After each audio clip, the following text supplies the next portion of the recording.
Okay, so you know the drill. Mhm. You send us the sources, and we go deep, right? That's right, deep dive. Deep dives into the good stuff.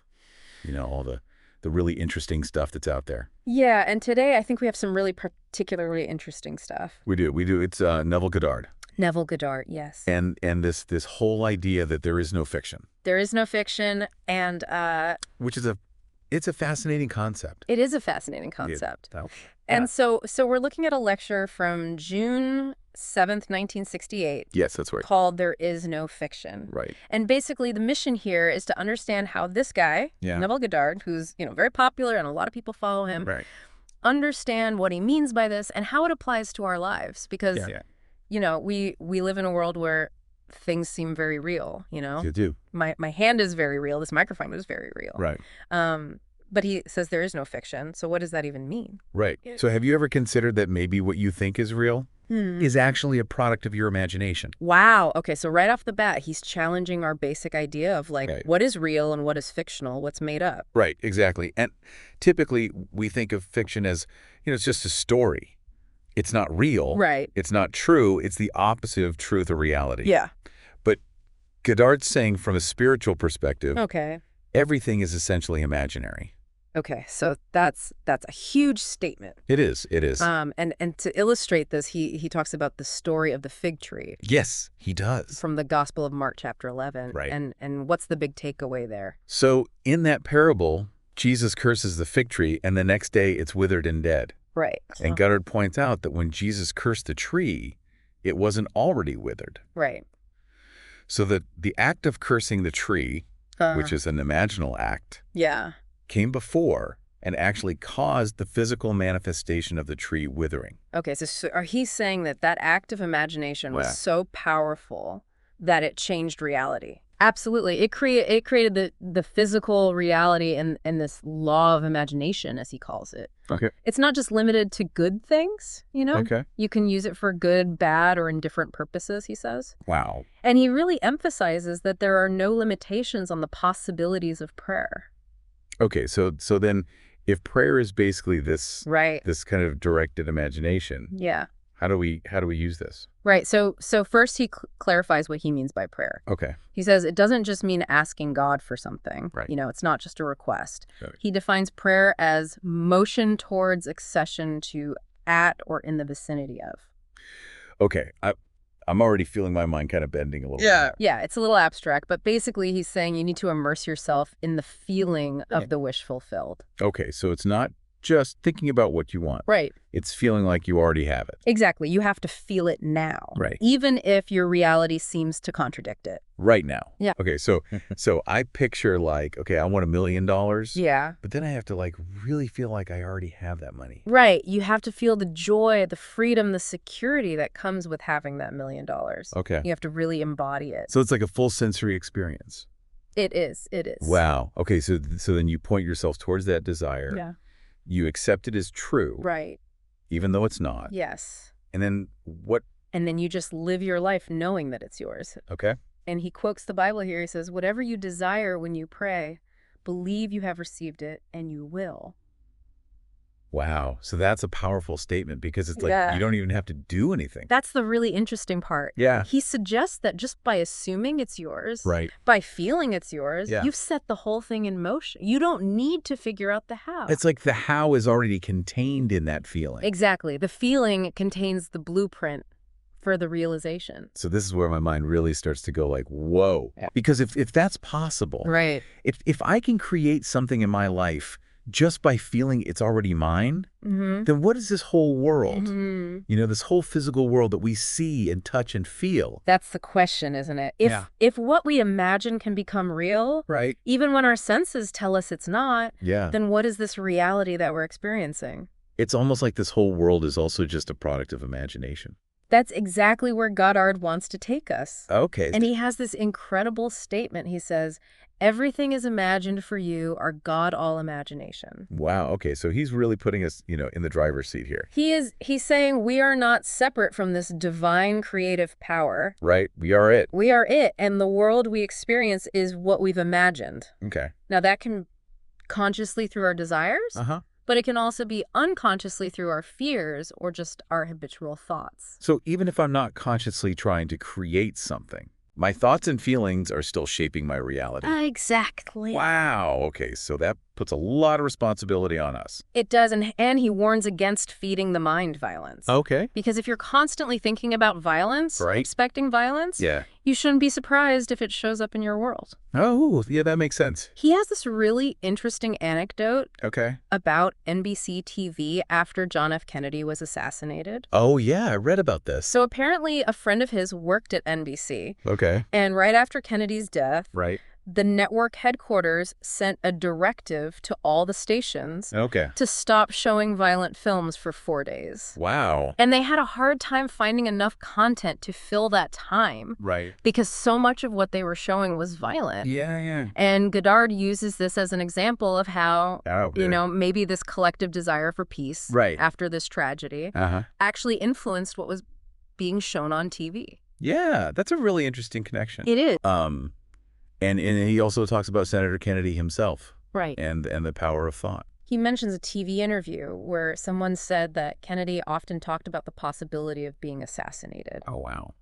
And Goddard connects that to this idea that Okay. if you keep dwelling on something, Right. especially something negative, Yeah. you're actually making it more likely to happen. So he's saying that even Kennedy's own thoughts Right. might have contributed to his assassination. He says you cannot entertain thoughts of being assassinated without experiencing them. Wow. That's a very powerful statement.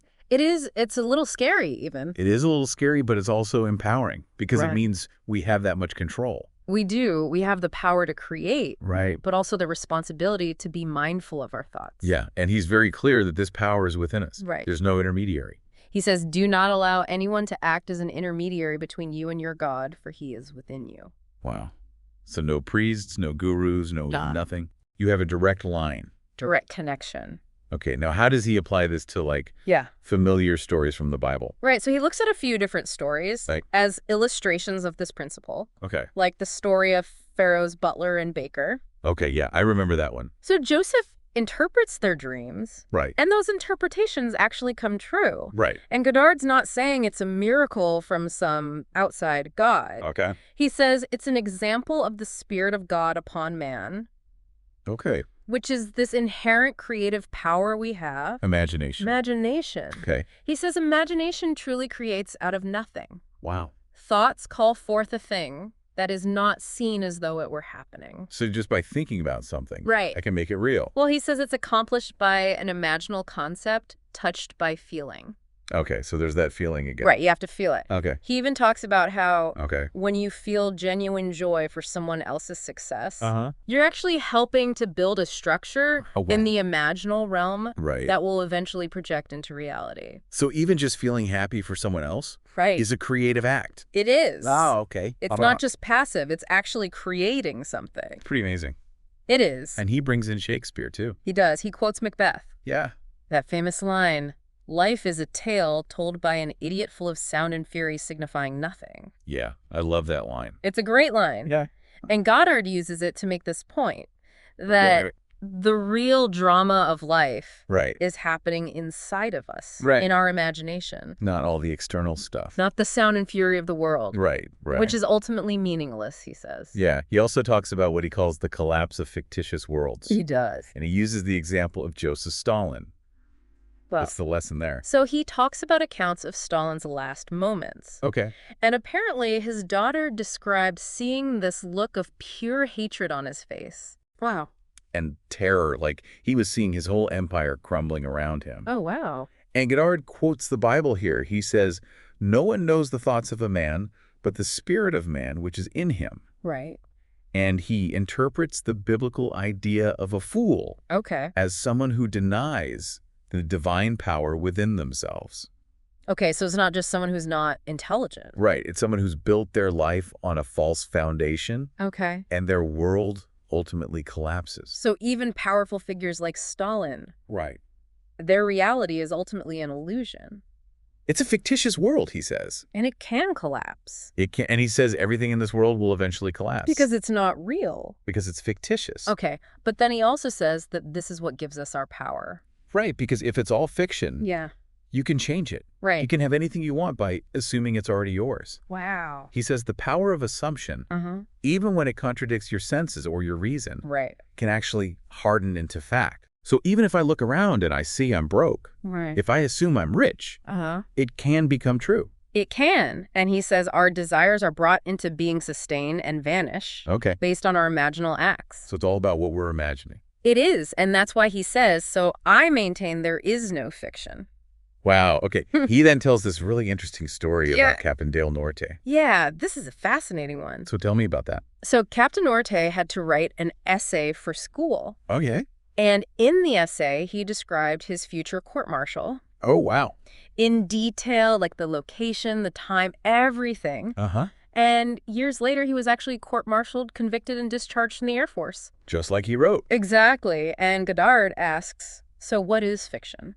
Yeah, that sends chills down my spine. Right. It really makes you think. It does. And based on this, he encourages us to kind of write our own essays on success. He does. He says, if that's your desire, write your own essay on success. Okay. And to the degree that you are self-persuaded it's true, you will give it life in your world. So it's not just about writing it down. No, it's about believing it. Right. Feeling it. So I could write down, I'm a millionaire, Yeah. but if I don't really believe it, Right. nothing will happen. Exactly. The key is self-persuasion. And he makes a really important distinction about what we're actually changing Right. when we use our imagination. He says you are not reshaping a piece of pottery when you imagine, but yourself, you are moving into your desire. Okay, so I'm not changing the external world directly. Right. I'm changing myself. Yes, you're shifting your consciousness Oh, to align with your desire. and then the outside world reflects that. Exactly. Okay, so Goddard also talks about, we live in this world, Yeah. what he calls the world of Caesar. Right. The world of Caesar. What's his advice on how we should live in this world? He says we should engage with it fully, Yeah. live in the world, but don't get too attached to it Okay. because it's all temporary. He uses the image of a closed coffin Okay. and all the grief and emotion around it Yeah. to show how fleeting these physical things are Right. compared to the eternal nature of our imagination. Okay, so be in the world, but don't be of the world. Exactly. Okay. He also has this idea of a permissible lie. Yeah. What does he mean by that? So he's not saying we should lie to other people. Yeah. He's talking about assuming something is true. Right. Even if the facts seem to contradict it, Okay. like in that parable of the unjust steward, who basically cooked the books. Right. He falsified the records. He falsified the records. Right.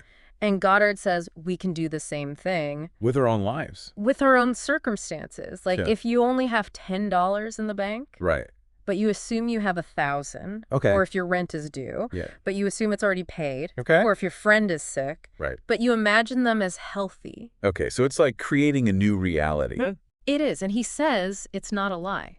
Okay. Because at the fundamental level, it's all imagination anyway. Right, so it's like I'm rewriting the script. You're rewriting the script of your life. Wow, and the key here is belief, right? Absolutely. He urges us to believe that our imagination is not just a fantasy. Right. It's the force that creates our reality. And to really believe that there's no fiction, No separation between fiction and reality. It's Wow. all imagination. so we can rewrite our lives. We can, and he encourages us to give ourselves and those around us beauty for ashes, gladness for mourning, and praise for faint-hearted. That's beautiful. It's Yeah. a beautiful vision. It is, he also talks about this idea of an inner awakening Yeah. and this future state of being. He talks about a shift in consciousness Okay. where we can perceive a different reality Okay. and age beyond this one. And in this state, everything is possible. He says everything is at your disposal Wow. because it all exists in your imagination. So it's like accessing a higher level of reality. It is, and he emphasizes again the importance of guarding our minds, Right. not feeding them negative thoughts. Because they will create negative experiences. Exactly. He says, eye has not seen, ear has not heard, and it has not entered into the heart of man, the things already prepared by God for those who love him. Wow. So there's so much more than we can even imagine. There is, and he points to the symbolism of dreams. Right.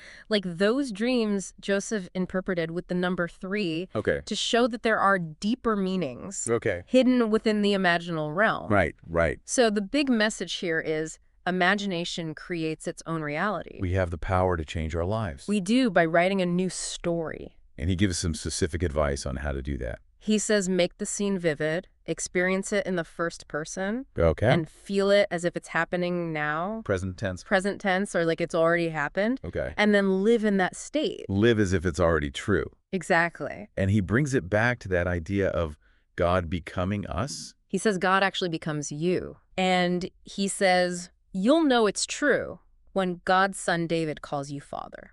Okay, so that's like a future event. Yeah, it's a future event. Right. But in the meantime, he says, believe me and test your creative power. Okay, so how do we do that? He lays it out pretty clearly. Okay. Conceive a scene that implies the fulfillment of your dream. Okay. And believe in it completely. Believe it's real. And persist in that belief. All right. And the invisible will become visible. So keep imagining it, keep feeling it, and it will happen. That's it. And he reminds us this is the falsifying the records that's allowed. Right. We're allowed to rewrite our reality. We are. Okay. He also gives a new perspective on the word steward, Yeah. which I found really interesting. So he goes back to the original meaning, Okay. which was the keeper of the pig. The keeper of the pig. Okay. And he says this is a symbol for Jesus Christ Okay. and for the human imagination. So we are the keepers of our imagination. We are, and he says, you are the steward of your imagination. Feed it loving thoughts for yourself and others. Okay. If you feed on violence, you will become violent. You become what you eat.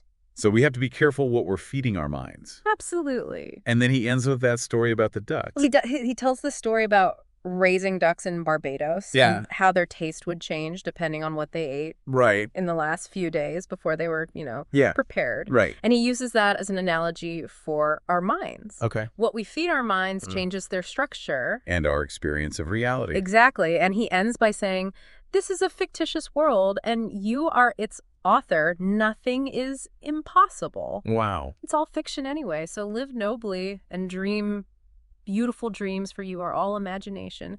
And your human imagination is the Lord God Jesus the Christ. So for you listening, the big takeaway here is your imagination is not just some passive thing. Right. It's the power that creates your reality. It is. What stands out to you from all this? I think the biggest thing for me is this idea that we have so much more power than we realize. Yeah. And that our thoughts and feelings are literally shaping our world. Yeah, and that we're not separate from God. Right, we are God. In a sense. In a sense, Yeah. we have that divine creative power within us. Yeah, and that's a huge responsibility, It is. but also a huge opportunity. Absolutely. So if this world is really just a product of our imagination, Right. what story are you writing for yourself? That's a great question. And are you consciously choosing that narrative? And that's an even bigger question. It is a very big question. Yeah. It makes you think. It does. It does. Yeah. And that's what we're here for. That's what we're here for, to make you think. To explore these ideas. To go deep. To go deep. And see what's really there. See what's possible. Yeah. And maybe even change our reality. Maybe even change the world. One imagination at a time. One imagination at a time. All right, that's it for this deep dive. See you next time. See you next time. Bye.